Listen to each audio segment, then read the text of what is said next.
Hi, I'm Alan November, and I've been in education a long time. Started out as a teacher on an island reform school in Boston Harbor. That was quite the experience. Then I ran some alternative schools and started some schools, and teacher in Boston, and from there I became a technology director, including the high school where Ferris Bueller's Day Off was made. And now here I am, traveling around the world, trying to figure this out, frankly. And I think this is an interesting time of trying to figure out what are the questions. And so one of the questions I ask is who owns the learning? In fact, I wrote a book of that title. And I think that's a fascinating question. I'm not so interested in what's the technology as much as the culture of teaching and learning. And that's why this question, who owns the learning, intrigues me, because it's more about locus of control and how people relate to one another than applying 1,000 apps to a classroom. And I've seen a lot of examples all around the world when teachers empower children to make contributions and create content to help others learn and document their learning and reflect on it along with the teacher. In fact, I think the opportunity of rebalancing the control of ownership of learning actually places the teacher in a more important role than ever. Frankly, I think it's easier just to do the traditional transfer model of knowledge. I actually think it takes more skill to create a classroom where students are really, truly motivated to manage their own learning. And that's very special teaching. And so what's happening around the world is these emerging tools are being applied in ways that kids can own their learning. The other question I think is really, really important to ask is how many assignments do we give kids that you can just look up on the internet? That are just Googleable or Wolfram Alpha or YouTube or name any number of search engines.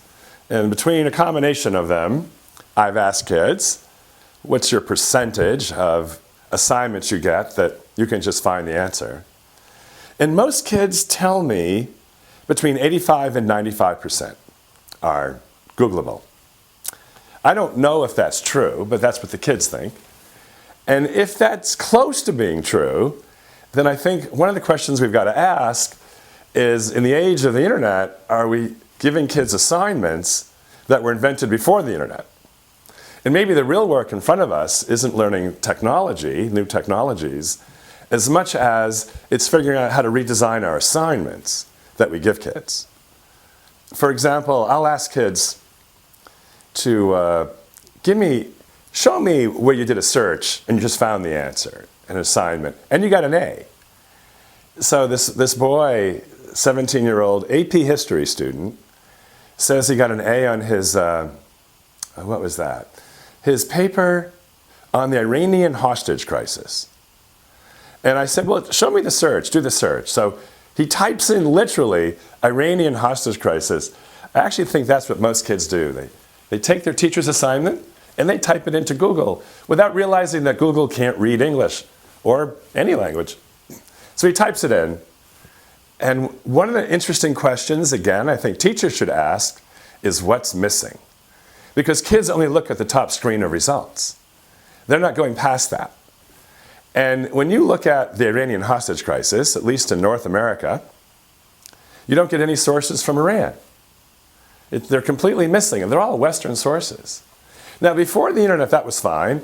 When I taught history, there were no sources from Iran in the high school library or even the town library. So if a student wants to hand in a paper that's completely one-sided, yes, they would have gotten an A before the internet. But in an age of interconnectivity, I don't think that's right anymore. I think one of the most important skills in owning learning is what's your quotient for global empathy? How much do you appreciate other points of view? And so in this story about the Iranian hostage crisis, I had to teach the student how to get Iranian sources. He had no idea that Google has magic words called operators, and he could use a simple word like site, S-I-T-E, and a colon, and the 2-letter country code for Iran, and then he's in Iran. He had no idea. And then I said, finish the search. Now that I got him into Iran, and he types in Iranian hostage crisis. And I said, do you think the Iranians called it the Iranian hostage crisis? And you could see like deer caught, in the headlights. He just wasn't thinking. And I showed him how to look it up, and it turns out it's the conquest of the American spy den, is what the Iranians call it.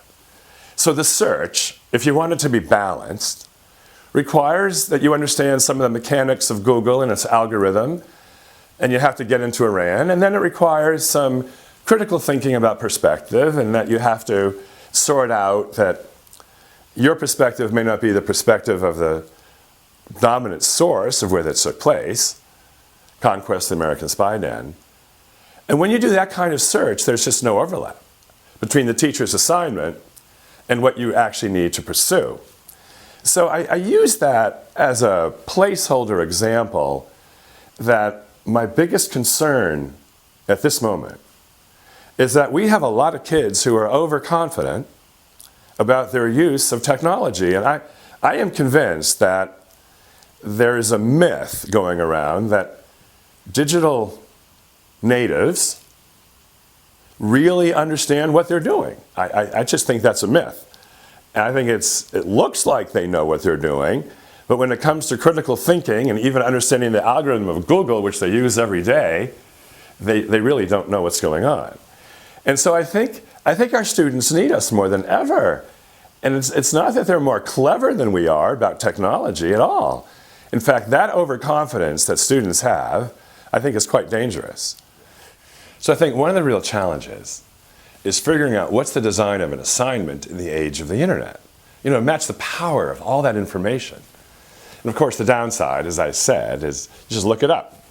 So the example I just provided, the teacher, I think, could have said, you got to get 2 sources from Iran. The teacher could have said, and don't forget, this is the mechanics of getting Iranian sources. And I think it would have been fun in class to have the kids brainstorm, what kind of query do we use? How do we design our search? And I certainly wish there'd be more of that. So that's an interesting question, I think. What should assignments look like? Now, in another example, like in mathematics, oh my gosh, you can give me any equation to solve in K-12 curriculum, and I could just go to Wolfram Alpha and just solve the equation. So what do you do in an age of Wolfram Alpha in mathematics or physics or chemistry? And then we get into this area of, well, why not give kids messy problems? So instead of saying, what's the volume of this cup, as a colleague of mine said to students, what do you do with volume? If you were to play with volume, what problem would you solve? And oh my gosh, kids come up with fascinating examples of problems that they can design. So in the who owns the learning big question, I think part of it is helping students to design their own questions is a really, really important skill. So before the internet, kind of knowing the answer, give me the question, I'll give you the answer, based on memorization. And I'd like to think that will be less and less important. Just look it up with Siri on your cell phone. In the age of the internet, and this isn't my idea, it's other people's ideas, especially Stephen Wolfram, who developed Wolfram Alpha, we really have to teach kids to ask the most interesting questions. That's going to be a really important skill. So just to come to some logical conclusion, I think we have to get the culture right of the classroom. That's more important than getting the technology right. Technology is going to change. You're going to throw it all out anyway in 5 years or less. So I think we got to ask questions about what kind of culture do we want in our classroom? What's the locus of control? How much do we want students to own their learning? How much do we want students to design their learning? And how much do we want students to be connected globally? Because if I go back to the Iranian hostage crisis story, the teacher could correct that. But maybe there's somebody in Iran who might also participate in that experience for kids. And that's a whole nother topic. How do we connect all of our classrooms to be globally connected so we can have authentic conversations? That'll be a fun one for next time.